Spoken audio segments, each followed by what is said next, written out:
What's up, everybody? Welcome back to the Run Your Mouth podcast. It's another late lunch edition for Friday. I hope you got a great weekend planned. I hope you got a nice lunch in front of you. You know what I ate for lunch? I did breakfast and lunch all together. I ended my sandwich strike against my local place. You can go down the Run Your Mouth archives, hear about how they actually served me chicken out of my own garbage. If you want the even longer version of that story, you can go check out the Shedcast. But the other day I was rushing out to a gig. I nearly set my entire apartment on fire trying to take a shit while I was making a burger in the oven. Sometimes you can't do two things at the same time. Smoke starts coming up into the bathroom. You have to make an emergency rush out. Nearly had to blast a fire extinguisher into my own oven, and I haven't cooked since. So, you know, I'm going back and I'm delving back headfirst into sandwich world, putting on the LBs. And you know what I got myself? Well, actually, I did cook today. I did a combo. I got myself like a steak wedge with peppers and onions. Then I came here, I put 3 eggs on top, and now I'm going to do this episode full of steak and egg energy and go back to sleep. That's going to be my whole weekend. So, you know, I don't know what you guys have planned, but I hope you're having a great lunch right now because we've got a huge episode, and I've got the tip for how you can have financial wealth for the rest of your life. I know everyone's out there. They're looking at what Biden's doing to the economy, looking at all these immigrants coming over, going to be taking all of our jobs, looking at what's going on with inflation, the Ukraine wars. It's scary times, and you're not sure what you can do to make sure that you and your family have wealth.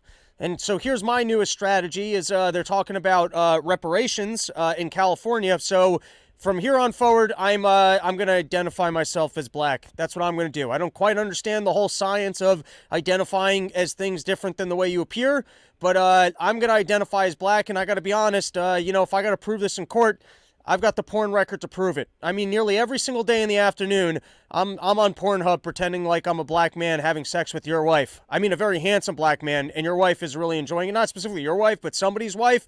And I'm just saying, you got a 10-year record of this kind of smut right on my computer proving that I identify as a black man. And so if the reparations come, I feel like I'm going to be set. So you guys should also be investing your afternoons into these kind of activities so that if the reparations come and then everyone moves to California and then California becomes its own state with a worthless currency, is that what it really is? Is it just a new trap for immigrants, homeless people, and minorities that the global elites actually don't want the rest of us to mingle with? I'm just giving everyone else the warning. Don't go to California thinking that there's going to be some sort of a reparations gold rush with a currency that actually works in stores that you can spend your money in. It's a trap. And I just want everyone to know that because I actually care about minorities, I'm giving you guys the warning not to do it. But at the same time, I'm hedging my bets so that if it does work out, I can also be a black man like the rest of my brothers. Can you use that term like that? All right, moving on. What else do we got lined up? And who took producer man? You know, we're grooving here. Who stole my my keyboard? It's all coming apart. All right, here we go. What's our first story of the day? What do we got lined up for me? Oh, guys, this is important. If you don't normally pay attention to the things that I have to say, and, you know, you barely survived everything that happened going on in Corona, you're concerned more than ever about what our healthcare system is doing and whether or not they care about your health.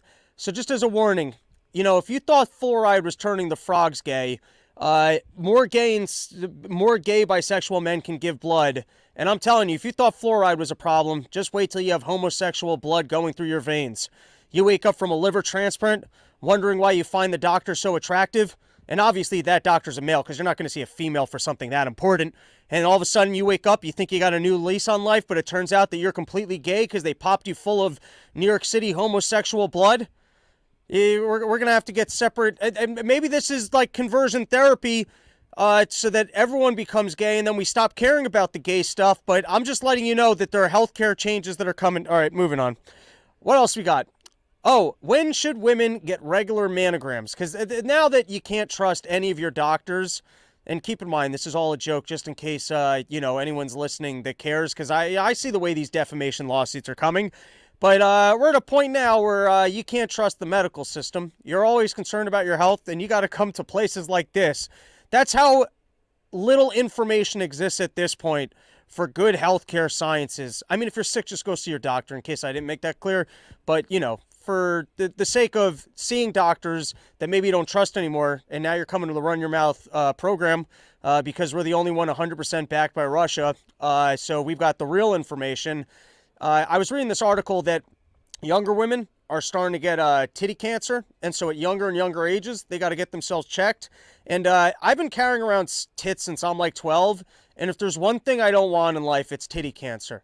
Like, at least ball cancer, I mean, yeah, you got to give up your nuts, and then, like, you're less of a dude, but my ego can't handle getting tit cancer. Can you talk to your doctor? Dr. Krim, if you're still listening, can I get myself a mammogram? Is that a thing that men that carry around excess weight in their titties will get to ensure that they don't have titty cancer? And can I get them lopped off? Will government pay for that? Because if I have to fake a bout with titty cancer to get myself free plastic surgery to get the excess weight off of, or from around my nipples so that I can just be fully shredded and then feel really good with the shirt off, I'll do it. I'll identify as a black man who's more manly than he is for free plastic surgery. All right, now we got some real topics. This wasn't supposed to be till later. Biden's 22 CIA assist. Fuck it. It's already in front of us. So, we might as well educate you guys. If you were actually going to the YouTube thing and you were looking at the order of the show and you're like, hey, this is annoying to me that you gave me an outline of what you were going to talk about and now this is out of order.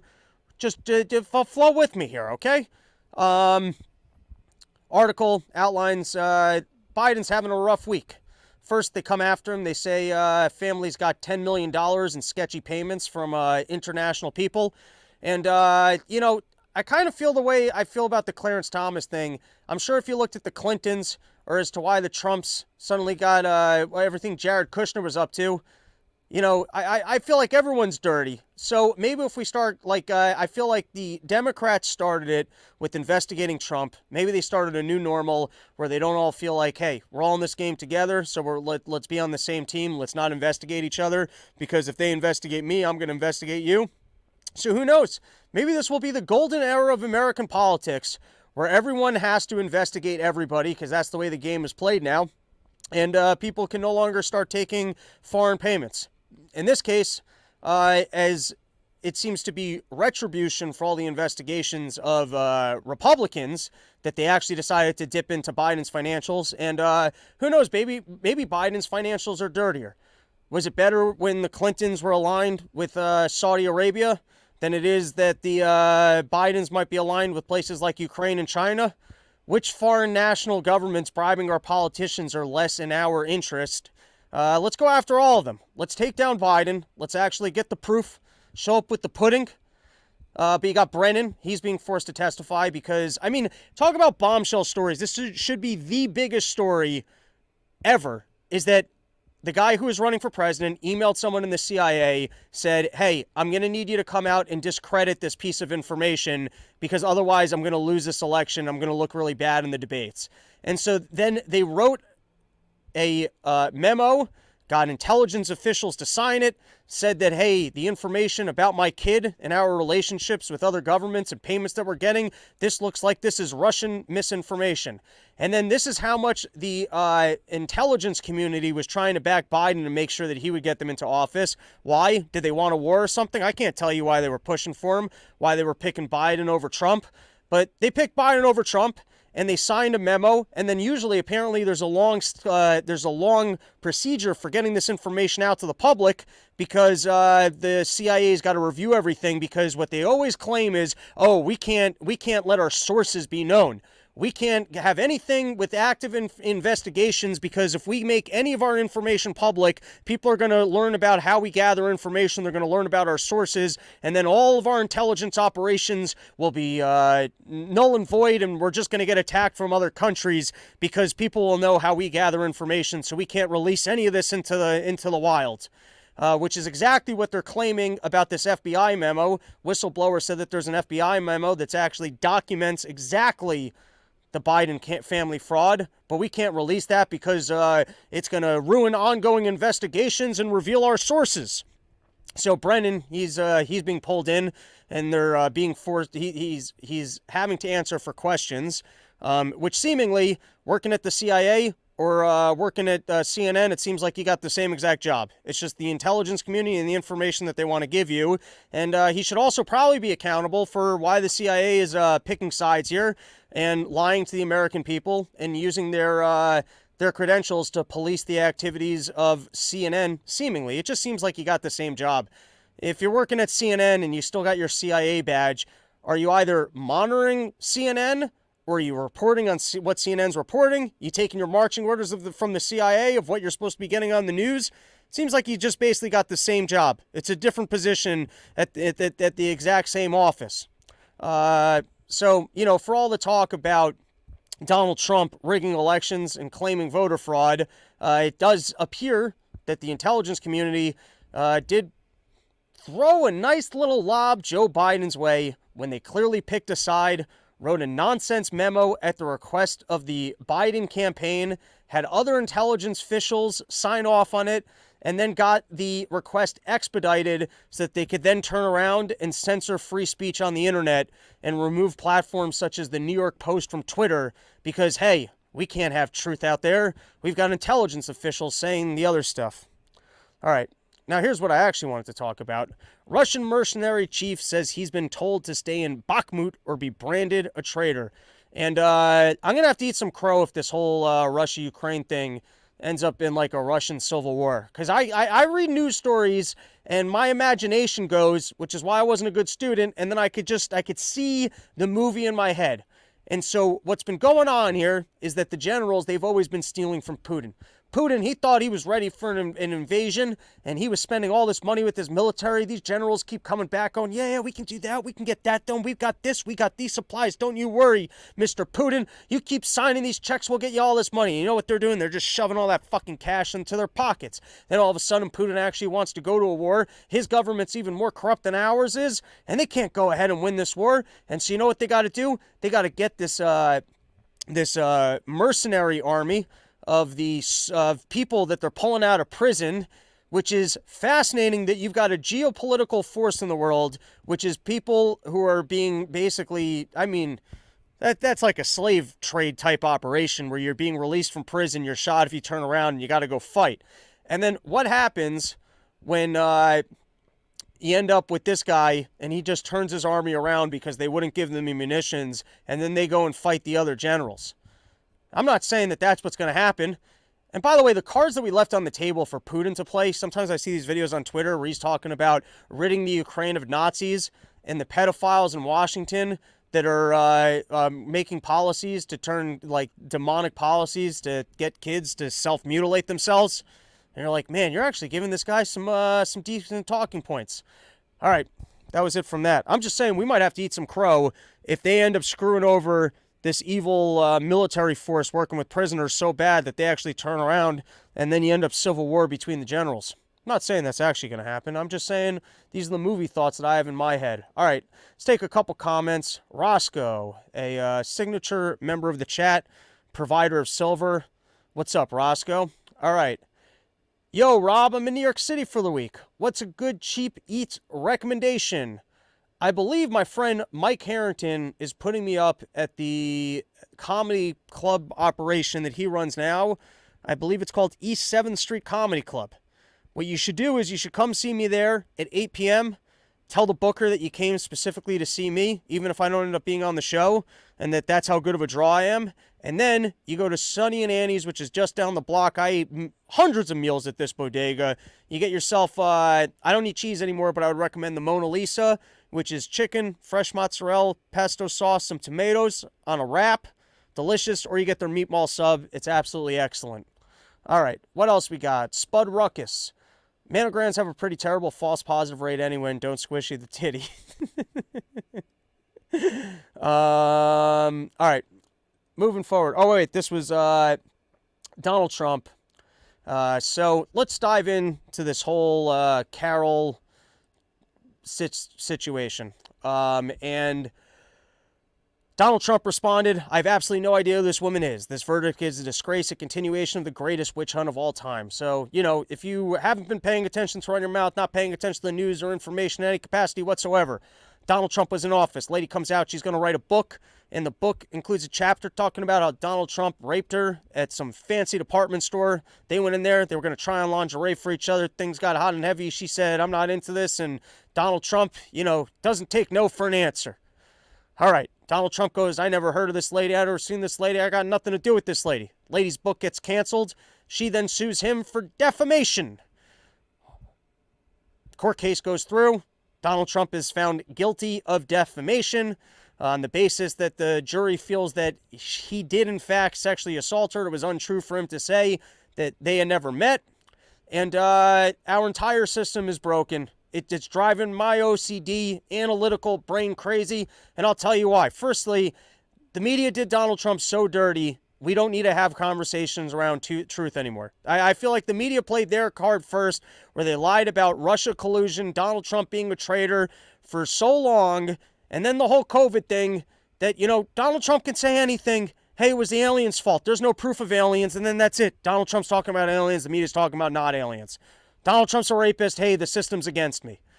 Now, here's why this is so annoying, is that if the system is actually against Donald Trump and they're calling the guy a sexual predator because the court system in New York is corrupt, then we got to fix the court system.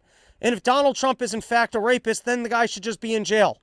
I don't even understand how you can have that in the court of law, you're deemed to have done something that is a criminal activity that is also violent towards another individual, but it just comes with civil penalties. I understand how something can be settled outside of court, where you go, hey, listen, I don't want that court to know that I engaged in this illegal thing, or I don't want this to, desecrate my good Trump name, so here's a paycheck and this is never going to go to court. But once the court is formally acknowledging that a violent sexual action took place, I wouldn't think that the court could allow for just a civil penalty. I would think that we'd have to actually say, hey, that was a illegal crime. And the fact that we're creating a lesser standard for items such as sexual assault, I think actually belittles the violence of real sexual assault. I don't think that this is helpful to women. I don't think that there should be some sort of a lesser standard or court case. Like, how can you have a court case about defamation that's contingent on whether or not an illegal behavior took place? You should have to have the court case about whether or not the illegal behavior took place and prove it to that standard. There shouldn't be some sort of secondary standard and secondary system. Not a lawyer, just kind of going with my OCD brain, which is I don't like how we live in this new world of there is no truth. There's the media lies, Donald Trump lies back. Well, I don't know. Hey, is the court system so corrupt that you can go to New York and they just like the idea of finding Donald Trump responsible for sexual assault? The court just looks at it and they go, hey, clearly no one would want to have sex with Donald Trump, so there must have been some sort of assault involved. And yeah, we'll give this crazy lady $5 million. She doesn't look like a happy person, so he's a billionaire. And then no one gets to see the court case. No one gets to see what actually took place. And then the fact that a lady can get on the news, come out as a rape enthusiast, say on the news that it's not like I was thrown to the ground, and then she could not even know the day or the year that the incident took place. They can change the statute of limitations so that, the guy can't possibly mount a defense. It's just he says, she says, with the biggest piece of evidence being whether or not this lady was Donald Trump's type. Whether or not a lady's your type or not your type is not an important that's not proof that the action took place or didn't take place. I could look at the hottest person in the world. Oh, she's not my type. Oh, you said she's not his type. Everyone's our type if you're drunk enough. That's not true. But you get what I'm saying. And that's such a nonsense variable to come in. That's proof of the fact that the entire thing is nonsense when the argument is over whether or not the person was or was not your type. And then Donald Trump's basic argument, if you really listen to him, is, listen, I didn't do it. And if I did, she'd be thanking me, okay? I got nice hotels. Why would I be in a filthy closet with some dumb slut who likes sitting in closets, okay? I'm a classier man. And if I had done it, she'd still be calling me up and thanking me, okay? Because that's how good I am when I engage in sexual intercourse. So I don't know. I just don't like that we're in this new world where you don't have an actual court case around the crime. You have a court case around the defamation about whether or not it took place. And then the jury decides that he's not a rapist, but it was sexual assault. So I don't understand. Were they having consensual sex, in which case it wasn't rape? Or were they having non-consensual sex, in which case he raped her, and it sounds to me like there should actually be criminal penalties. I don't know. Sometimes things seem very clear in my head that seem confusing to everybody else. Or I guess I'm confused about the way everyone else sees it. This is from the Wall Street Journal. To find Mr. Trump liable for sexual abuse, the jury was required to find beyond a preponderance of the evidence that he engaged in sexual contact with Mr. Carroll by force. For a rape finding, the jury would have needed to conclude that Mr. Trump physically forced sexual intercourse with her. Let's read that distinction again. To find Mr. Trump liable for sexual abuse, the jury was required to find by a preponderance of evidence that he engaged in sexual contact with Mrs. Carroll by force. So you can engage in sexual contact by force that's for some reason not considered to be rape. But for a rape finding, the jury would have needed to conclude that Mr. Trump physically forced sexual intercourse with her. What's the difference between forced sexual intercourse and sexual contact with Carroll by force? I guess they're saying that they didn't actually have sex. And I've seen Donald Trump's wiener. Maybe he was just trying to have sex and he ended up squeezing between her legs. Never actually made it into the opening. They couldn't declare it to be rape. Was that what happened? Is that the trial that we didn't get to see on the air? Was Eugene Carol saying that it was a violent sexual assault, but since his penis was too small to penetrate her in that time, it wasn't actual intercourse? Because then that's hilarious and you should probably tell us. Miss Carroll's defamation claims stem from an October 2022 social media post in which Mr. Trump called her account a hoax and a lie. He wrote, "Eugene Carol is not telling the truth, is a woman who I had nothing to do with, don't know, and would have no interest in knowing her if I ever had the chance." While jurors were deciding only on Mrs. Carroll's allegations, the trial became a broader examination of Mr. Trump's treatment of women, resurfacing derogatory comments he made in the past. 2 women testified at trial in support of Mr. Carroll, saying that they were sexually assaulted by him in a similar manner years ago. Mr. Trump has denied their allegations. Wouldn't the state have some responsibility to actually investigate whether or not this man is engaging in sexual assault? Don't they have a responsibility to protect other women? I mean, how can the state bring someone in, have multiple allegations of sexual assault, just let one person have a payday, and then continue to let the guy roam the street and possibly sexually assault other people? Is that what we're learning here? That the United States government hates women?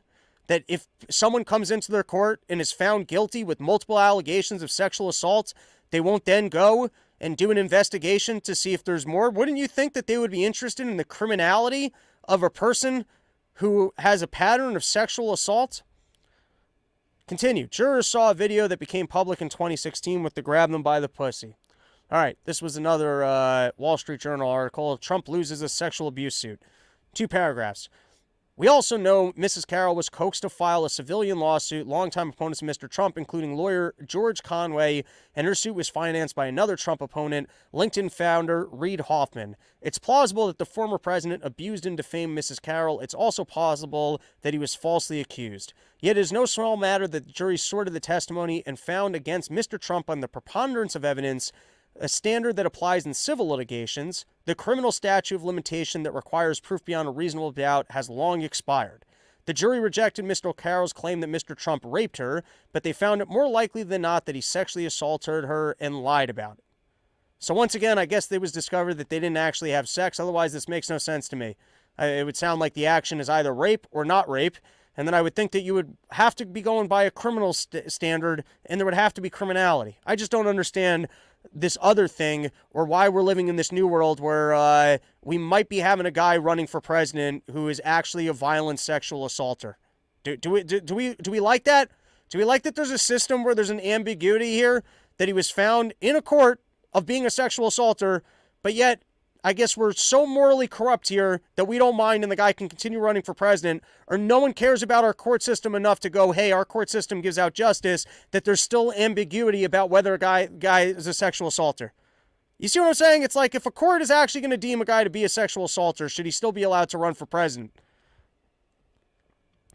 And then, of course, I enjoy this because Pence, who's, a great and honorable Christian, Pence says America not focused on Trump's sexual abuse verdict.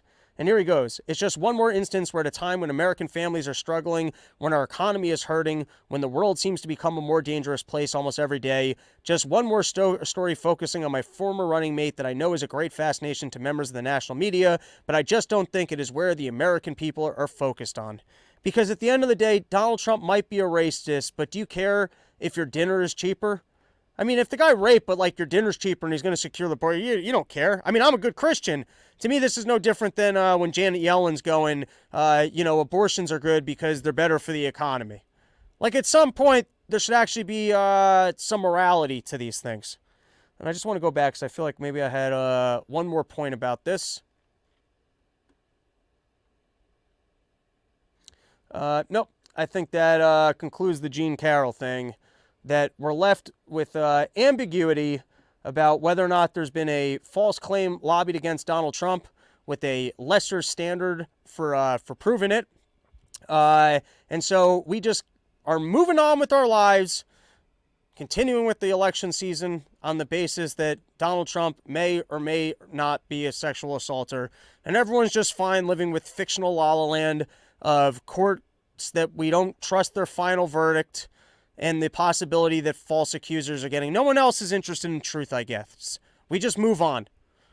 Eugene Carol May sue Trump over foul CNN remarks, which is pretty funny that Donald Trump just got on air, doubled down, and he just goes, I forget what he said at the debate, but I mean, it wasn't the debate, the open forum question town hall thingy thing, which we're going to talk about in a minute.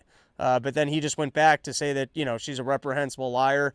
What kind of a slut would go out in the afternoon to just have sex with people in changing rooms? That's disgusting. I wouldn't want to be associated with such a foul and gross individual. And this might just keep going on and on. Because Donald Trump, I guess he can afford $5 million payments. What's $5 million payments for him compared to rerunning and never having to admit fault and just going, never happened. It never happened. That lady's gross. Wouldn't it be great if it's like just from now until the end of debate season, he just opens up 45 more defamation cases against himself? How does that work? Like if you lose a defamation case, are you like, do you then get a free pass to continue defaming? Because the court has said that you're lying. The court is making a formal determination that every time Donald Trump says this, he's lying. So then I guess it's not defaming anymore because the court has already settled the fact that it's lying. And so it's just not a truthful statement. So if anything, as far as the United States government court system is concerned, Donald Trump is continuing to lie, but we already know that it's false. So what more damage could be done by the false claim? The damage was done because when he made the false claim, people thought it was a real claim, and so it had damages. But if everyone believes your court system, and they believe, then there should be no more damages from him making what you've already stated to be a false claim. Or is there some sort of a built-in penalty that if he continues to make the false claim, like why would that mean like a new trial? What happens if you have a new trial and then the new jury finds out that it's actually not a false claim? What, do you get to retry it? Like I said, it's all just fucking nonsense. Frustration at CNN boils over with Trump town hall. You know what this feels like? It's like the media is sitting around, and it's like they got Mick as the trainer. You can't beat him, Rock! You can't beat him! They've learned their lesson. You know, it's like the Roadrunner and Wile E. Coyote. They keep thinking they can get him, and they create their own problems. So here, they're like, oh my God, Donald Trump just got convicted for sexual assault. The January 6th stuff has fallen apart. His home's been raided. We can get him. There's no way he's going to be able to just laugh this one off. But then they miscast the audience. The bullshit propaganda tricks don't work because Trump can see through the misleading questions that just assume the CNN position from the outset, showing up with actual receipts. And it didn't work. I mean, they tried their hardest. They looked at it and they're like, we feel like this is one that we can win. And then it turns out that they lost, and now they have to actually go on air and go, we apologize. We forgot that we can't give this guy any airtime in any capacity because he'll win. He's actually so likable and so good at this that unless we just use all the powers that be to write false reports about being Russian assets and other misintelligence to make sure that he has no reach whatsoever, that's essentially the response to Trump is we can't beat him, so all we can do is not get into the ring with him. The other thing that was interesting was that CNN profits are apparently way down because the ratings are way down. And I've been out here screaming about ESG scores and how there's more profits and being aligned with government broadcasting your pharmaceutical ads than to have people the likes of Tucker Carlson up there getting good ratings. The thing is that it seems like there's a bit of a formula to it. And if you look at government as being like Parasite eating the host, so I guess at some point it's like, the parasite goes, hey, listen, instead of giving people truth and information, things that are entertaining and things that will get you ratings, we're going to go with the propaganda. But at some point, they go so far into La La Land, not truthful, uninterestingness, that they actually lose the entire audience, and then the parasite has completely eaten the host. And so CNN's got a problem now where they learned, we can't give Trump any exposure whatsoever because no matter how much we train, how much we put into it, the guy's beating us because we're actually bigger liars than he is. And since we're bigger liars than he is, and our entire claim is that this guy is just the worst thing that ever happened, he's going to divide our country, and everything that we say actually comes to light because we're the ones doing it. Not because of him, but because of the way that we're reacting, lying, everything that we're claiming is actually we're manifesting it. And so he gets to sit there and go, you guys are just manifesting all of this. And then it doesn't work out for them. Like, they can't possibly beat him. As you're going to see, Dave was explaining the last part of the problem. It's already up on Gas Digital, which you guys should subscribe. It's all of a couple bucks a month. You use that promo code part of the problem, and you get to see things day off. You don't got to wait for Twitter for it to be all censored. I mean, YouTube, for it to, for funnies to be getting pulled out and for it to be behind the news cycle. But, all right, moving on. I didn't even finish that point because it was Dave's point. It'll come out tomorrow on part of the problem. You guys can see it. All right, so here was my takeaways from the town hall. Donald Trump had some very powerful moments. Firstly, the fact that CNN miscasted the crowd and they were on his side, laughing and clapping, really just kind of shed a light on, that's usually what they try and police for, is make sure everyone on the audience is on their side so they can pretend like you're crazy for the opinions that you have. Look, no one wants to be vaccinated. That's the one card that they have, and they kind of blew it by having an audience that was actually pretty into Trump, clapping, applauding, and laughing for him. So let's talk about the powerful moments that he had. First, quick recap, his comments on oil. He actually has a good narrative talking about the economy and inflation. Hey, drill, baby, drill. We can be energy suppliers to the rest of the world, which would change all the geopolitics. People would cower at our might. We'd have better prices. It's a foundation for a good economy, and Biden ruined that. It's a compelling talking point. Not saying that Trump didn't spend as much money, create as much problems for the inflation, create as much problems for the debt. That's all accurate.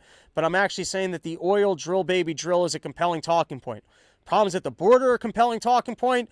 And hey, let's just have less death in Ukraine because this is stupid. This is just about the war machines and their profits. And this is dumb that this war is happening and that we're paying for it. All compelling, powerful talking points that I feel like even liberals should be able to go, he's kind of got something there. The annoying part, though, is the election talk, because at some point, you were the president, you had the power to either prevent it or prove it. You didn't do either of those things.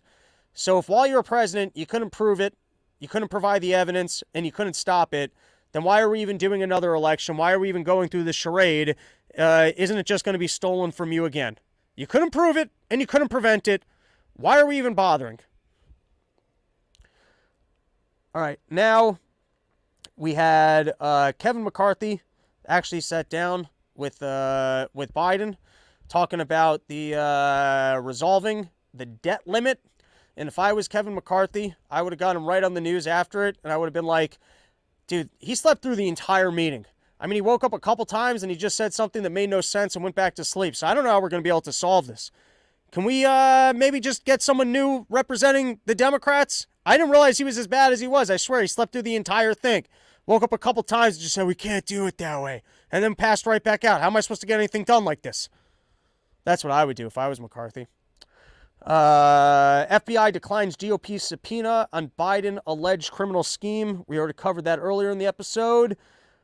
All right, before we get into this next one, sheathunderwear.com. It's summer.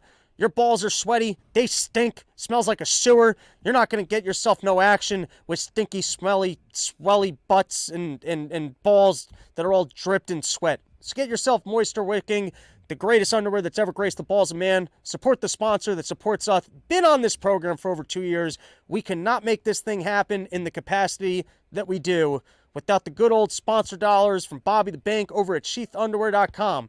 So go load up. It's the summer months. You're going to thank me. I love. There's nothing I love more than showing up to the show. People are showing off their sheaths and downing some of your kratom. That makes me feel good. That makes me know that you guys get it. You support the show, and you're wearing the best in men's underwear. So sheathunderwear.com, use promo code RYM. You're going to get yourself 20% off. You help keep the Run Your Mouth operation cooking along, and I promise you, you're going to thank me. It's the greatest underwear ever. You can use the sheath hole. You can wear it as normal boxer briefs, and they hold up. I still have my original pairs that Robert sent me 3 years ago. No holes, still all elasticy, keeping everything cool, calm, collected, and in place. All right, let's take a couple comments, and then we can move on with the rest of our episode. Oh, for my 11-year-old wears sheath, so you just need to be that big. Commenting on his 11-year-old. Weird! All right. FX. Also, I think you might be splitting the live audience by streaming on 2 channels at once. It's all good, you know. I actually find that Twitter is the best place to consume Run Your Mouth. That's honestly, when I sometimes go back, re-listen to some of the episodes, see how unarticulate or good I was on certain topics. If I want to cut clips, I prefer just to stream it off Twitter. I find it's the easiest place to watch the video. And who knows? Maybe even Tucker Carlson's following my lead of realizing that putting out your content on Twitter's a good spot for it. Shannon Lee coming through. Ooh, Robbie, it's lunchtime. Hope you're having a good lunch out there, Shannon Lee. And JY recommend a sandwich for today's lunch. I don't know. I need more of the variables. Where you at? What are you working with? What kind of budget you got? I can't just give a blanket recommendation. All right. New York City weekends right to shelter rules ahead of expected migrant surge. Here's what I'm thinking. You know, basically New York's like, listen, we need some of our subway cars for the New York City's mentally ill. We can't be housing. Maybe we could do a clean trade at the border. You know, New York City isn't working out for some of these homeless people. How long have they been homeless and crazy for? Maybe we could just do a swap, clean swap, 1 for 1. Maybe Mexico will be good for some of New York City's homeless. They got better access for medication, time in the sun. Maybe they'll get their shit together and then they can come back. We'll let them right back in. I'm just trying to float some ideas. I'm not saying this is the best solution. I'm just saying no one's trying to get creative on this. And, you know, New York City's cold in the winter. It's not that great. Or maybe if we were to send the homeless people down to Mexico and they liked it in Mexico, people would be like, you know what? It's not that bad down here. Imagine we send homeless people down there. They got their shit together and they're like, Mexico's great. I don't know why you'd go to New York. It fucking sucks over there. I ended up, the air made me crazy. I ended up on the subway for 3 years yelling at people and eating rats. And people are, maybe that's how we solve the border problem. We do a clean swap. We follow people around. We see who's doing better in 3 years. The immigrants that came to New York or the homeless people we sent out to Mexico. I'm just trying to throw suggestions out there. All right, and now let's get into some Twitter clips. Gathered some of the best clips that came across my feed on Twitter for some commentary. Segment is brought to you by YoKratom.com, home of the $6 kilo, the only place in the entire world you can get yourself an entire kilo of high-quality kratom for just $60. And if you're more of a fan of marijuana, getting high or over the age of 21, living in states that's legal, also YoKratom for people over 21, then go to YoDelta.com. You can load yourself up on gummies or vape pens. They got brand new vape pens. I'm excited to try them. Disposable. Couldn't be more convenient. You use promo code RYM. You're going to get yourself 20% off. All right, let's get into some Twitter clips. So first is, I think any conversation about Eugene Carol, if you haven't seen it recently, I do think it's worth noting that she did come out in the news as a rape enthusiast. I would think that it would ruin your lawsuit about being a victim of rape when you come out as a rape enthusiast on live television. I would just think that ruins your case. When your claim is essentially, listen, I was looking for a more wholesome rapist that I could settle down with. That's what I was looking for. And sadly, my fantasy of forced sexual intercourse has been ruined because Donald Trump was so bad at the forced sexual intercourse. Or you would think that no one else is of the opinion that forced sexual intercourse is something that's sexy and that would be indication of your mental illness, and based off the fact that you can't even remember the day, date, or year of the incident, that would disqualify you. Or that Donald Trump is so bad at sexual intercourse, it left this lady traumatic and she deserves every penny of those $5 million. We'll never know, but I do think for reference, it's worth seeing this clip. I feel like a victim. I was not thrown on the ground and ravished, which the word rape carries so many sexual connotations. This was not sexual. It hurt. It just, you know. But I think most people think of rape as it is a violent assault. It is not. I think most people think of rape as being sexy. How do you win a case after making that blunder on air? Goes on to hit on. Let's take a short break. Think of the fantasies. We're going to take a quick break. If you can stick around. How often do you see him get so flabbergasted? All right, we're going to have to take a break. All right, then we've got the response. It's amazing how everyone can do run your mouth at this point. You get any 12 Republicans in a room, and they just know how to handle CNN people. You get any honest opinions from anyone, and the people at CNN are unqualified to handle it. Does Here we it go. bother you that he keeps talking about 2020 and not 2024? I'll ask you first. This is Jonathan Leslie. He's 40, Republican, voted for Trump twice. How do you feel about those lies? So I feel like part of it's also the media narrative, as you guys asked him the first question at the town hall about the 2020 election, rather than current stuff. So don't you think he could say it's time for me to start talking about 2024 and not lies that aren't true? Couldn't the media ask him a question about 2024? Well, there were questions, but you're right. That was the first thing, but that's something that was on our mind. And that's why I was asked first. Mike McCarthy, is it? They can't even get their propaganda right anymore. All right, next is I'm convinced that Kamala Harris might be taking Joe Biden's drugs. I'm pretty sure that Joe Biden is on drugs. I see him in front of the teleprompter these days. He's not just squinting, but he's just looking at his hands like, is that my hand? Whoa. And I think Kamala Harris must have found the Joe Biden stash, because here she is. Everything is in context. My mother she would give us a hard time sometimes, and she would say to us, I don't know what's wrong with you young people. You think you just fell out of a coconut tree? You exist in the context of all in which you live and what came before you. The context of everything before you, she's got just a different perception of time. All right, here's something I'm going to throw at the actual news organizations, your Donald Trumps. There are wild videos circulating on Twitter of, I guess, our government helping people across the border, or once they're across the border, hooking them up with, like, phones and then court dates that are, 3 years away. There seems to be scattered evidence. I've not dug into this. I'm really looking at, like, random shit that I'm like, why isn't Donald Trump down there proving that this is going on? Because I would think that this is the kind of stuff that an administration should be prosecuted for. I mean, if you're responsible for the security at the border and you're actually violating our laws about who should be entering or not entering, I would think that would be scandal. Like any other political scandal where you're purposely violating a law that's on the books. But here, this came across my Twitter feed, myocarditis, explaining one of the policies at the border. And the opinion that he puts forward here, once again, just came across my Twitter feed, got cut off. Who knows, maybe he went on to say something that makes perfect sense. But I think that this was worth being aware of. A federal judge yesterday ruled or stripped your ability to release migrants without court dates. First, do you plan to appeal that ruling? It's a very harmful ruling, and the Department of Justice is considering our options. Talk about a loose policy that you're releasing somebody into the United States with a court date, and he doesn't even want them to have a formal court date.